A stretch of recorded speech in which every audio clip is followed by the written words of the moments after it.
Hello, everyone. How are you doing? And welcome to another episode of the Dr. Will Show, where I interview educators and entrepreneurs on leveling up. Each week, I zoom in someone who's dope, and we just have a conversation on what it means to live your best life. Today, I am here with Amy Cooper, and we are connected via social, and she's doing some awesome things.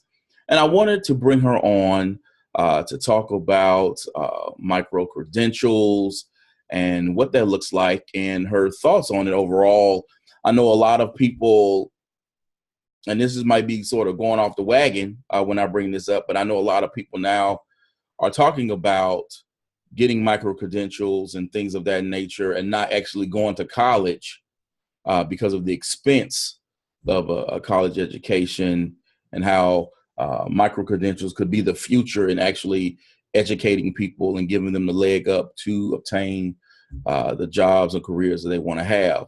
So for those who will be watching on YouTube or listening on SoundCloud or iTunes, Amy, will you please introduce yourself? Hi, my name is Amy Cooper, and I'm an educator of over 14 years, and I'm also a researcher for the University of Wisconsin and a doctoral student. I'm an edupreneur that is starting to launch a platform in micro-credentials for professional development and rolling out micro-credentials for elementary education students. Cool. So some people may have never heard of micro-credentialing or credentials and may see the title and go, what is that? What is micro-credentials and what drew you to it? Mm-hmm. Yeah, micro-credentials are an electronic form of a badge. So a lot of people, when they think of badges, they think of Girl or Boy Scout badges. Maybe they think of military badges. When we think about military badges in particular, I like relating it to that because we think of deep meaning related to an accomplishment, a rating, a qualification, or accomplishment. So in education, what that means is that people are able to show their competency, their learning, their skills, their experiences through digital badges or micro-credentials online. They're able to obtain competency-based badges or obtain a new skill, learn a new skill, and obtain that micro-credential. What brought me to this particular arena? Well, I would say it's been a culmination of over 15 years. When I started teaching, I kept a journal of everything that was important to me in education. So I would go home at the end of the day of teaching or meeting with a teacher, and I would journal about all of the ideas that popped up in the day, things that were great, things I would celebrate in the classroom, and then there were things that I would talk about that bothered me or that didn't mesh with me or I didn't feel were serving students. And so I kept this journal, like I said, over 15 years, and I came up with a multitude of ideas. And a lot of those ideas were, are we creating opportunity-based learning for students? Are we closing the equity gap? Are we considering the ways in which we're differentiating for students? Are students engaged? And a lot of ideas sprang from so many mandates and standardized ways of teaching that didn't feel right for students. So I started actually coding my work, my journal reflections of over 15 years and looking at all of these ideas, and those were the key ideas. How do I personalize learning? How do we differentiate learning? How do we reach the kids that are struggling or traumatized? And so I would think about all of these ideas and basically went through my work and coded it and said, okay, so I have these key ideas. What am I going to do with all of these ideas? I would love to write a dissertation on 20 of these things, or I would love to write an article to reach educators on these ideas. But there were so many fragmented things. And at the same time, I was about to start my dissertation and come up with a thesis statement. I came across digital badges. So I started reading and researching about digital badges, and I found, oh my gosh, everything connected. And I thought, wow, the digital badge seemed like a way to absolutely connect all of the facets that my journal, my reflections as an educator, as an elementary education educator and a cognitive coach, coaching teachers and best practices, all of the stars aligned. And I thought, wow, a digital badge or a micro credential can hold all of these ideas I had. So that's where I came about this. That's how I came about this path. And then to take that a little bit further, I began talking to colleagues about micro-credentials and digital badging, and really, they had a really hard time understanding it and getting what I meant and how it could affect learners, young learners. And so I realized that these teachers didn't understand it because they haven't experienced it themselves. So at that point, I realized that professional development, this can be very powerful for professional development and for teachers to experience micro-credentials themselves would be a very important part of rolling it out and seeing the chain of events roll down to students before we bring it into the classrooms. Mm-hmm. So why micro-credentials, and how does it differ from traditional modalities of learning? Mm-hmm. Micro-credentials have the ability to differentiate, to hone in on the personalization and the needs of that particular earner. So versus a standard grade that is, all we see is a standard grade. If we offer a grade or we offer a certification, there's a micro-credential is able to resonate with that particular earner and what they want to show and what they need to show. And we're able to see competency, so people can badge out and say, oh, I already know this. This is set. I've accomplished this. Now let's move on to the next thing. And we see an entire visual continuum. What has a person achieved? Okay, we have that badge. Where does the earner want to go next? What do they want to earn? And how do they want to show their learning and their experiences?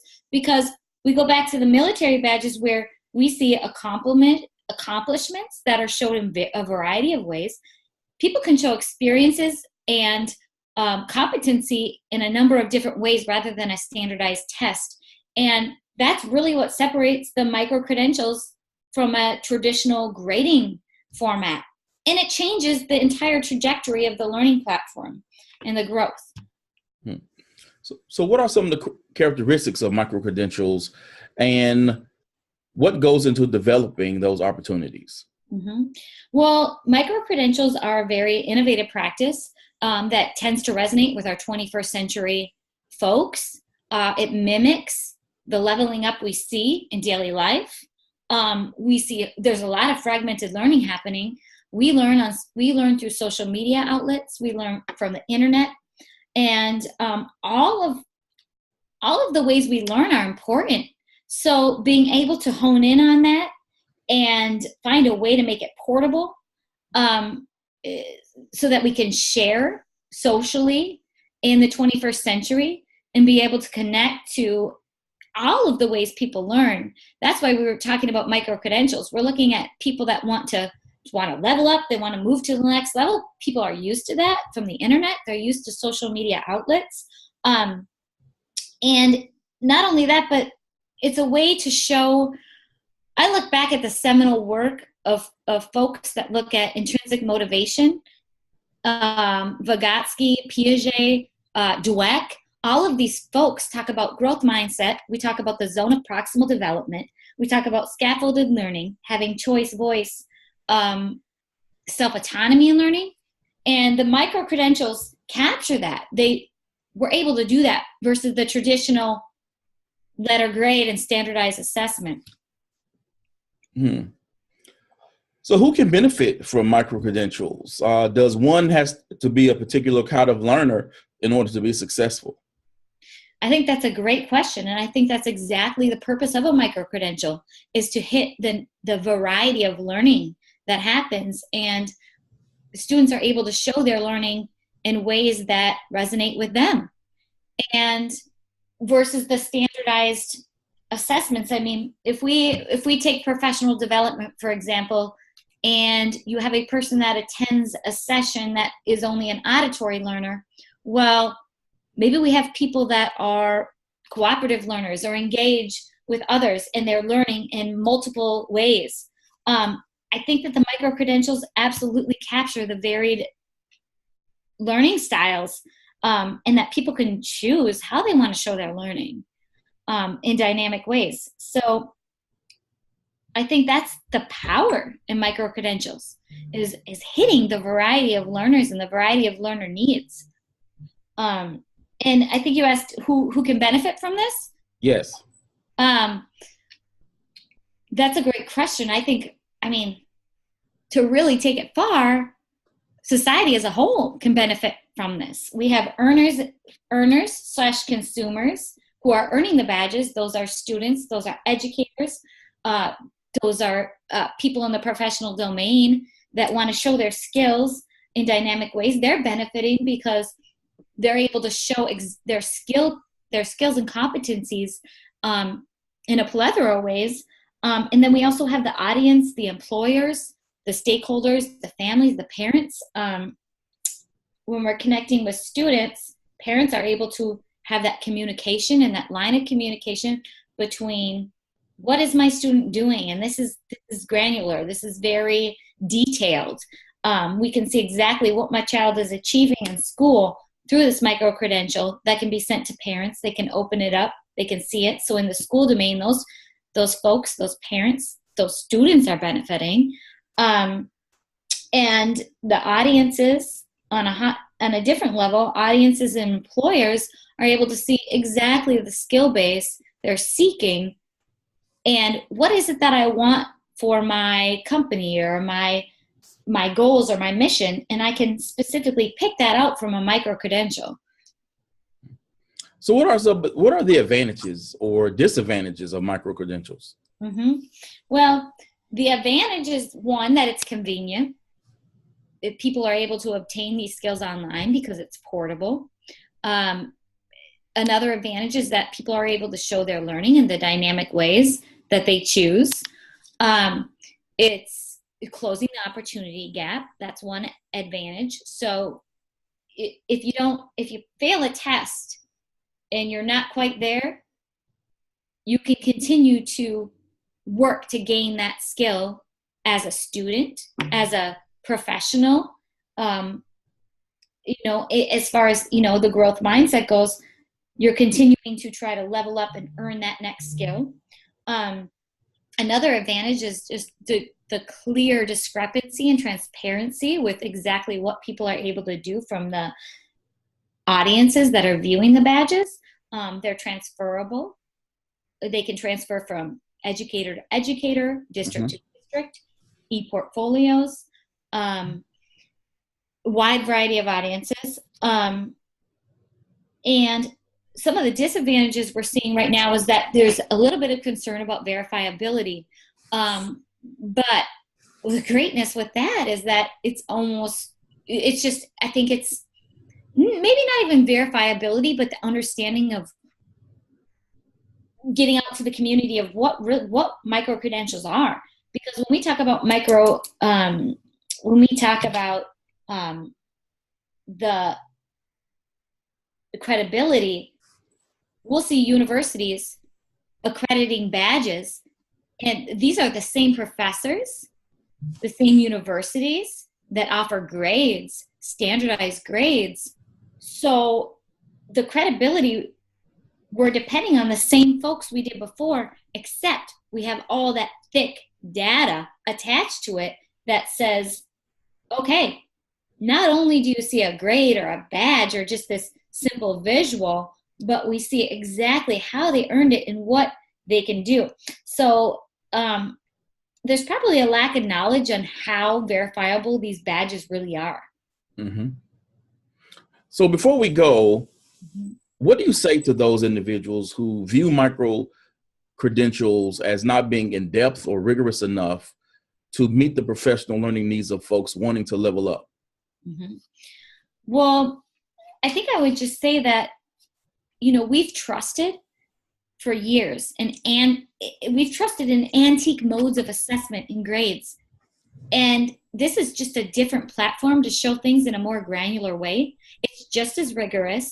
The badge, the objectives, the expectations attached to many of these badges. For example, the University Learning Store that has a conglomeration of 7 to 8 colleges has higher expectations than what they had before because they're connecting and collaborating to expect more. So we have the same expectations with earning a badge as we did a grade for a university or anything of that sort, except the difference is your rigorousness is to a higher degree because you're expected to respond to these badges, not only by sometimes a standardized assessment, but higher levels of thinking. Show an example of you teaching in the classroom, attach that data, show that you put this pedagogy into practice, not that you just know it on paper, but that you can execute this, and that's attached to the badge. So these badges typically are more rigorous than your typical standardized grades, report cards, transcripts, just because of that metadata that's attached to it. Well, thank you, Amy, for being a guest on the show. This has been informative for me because I've heard of it, and I'm like other people who are sort of waiting for this to become accepted, so that people can actually, use that to gain a promotion or use that to, gain that position as opposed to getting a graduate certificate or actually getting a degree. So I'm sort of on that end waiting to see where this goes. So I think, go ahead. I said, yeah, absolutely. Yeah, I did a study on college connectedness and competency-based learning, which is a part of the microcredentials, is a huge part of this. Oh, yes. And again, thank you for coming on the show and dropping gems on what's going on in your field. Looking forward to reading your dissertation once it comes out. Yep. So for those who will be watching or listening on iTunes or SoundCloud, I need you to follow, subscribe, leave your comments, because your boy's trying to get Oprah on the show, and I want her to know that I'm doing big things around here. As always, people, invest in you, EDU. Peace.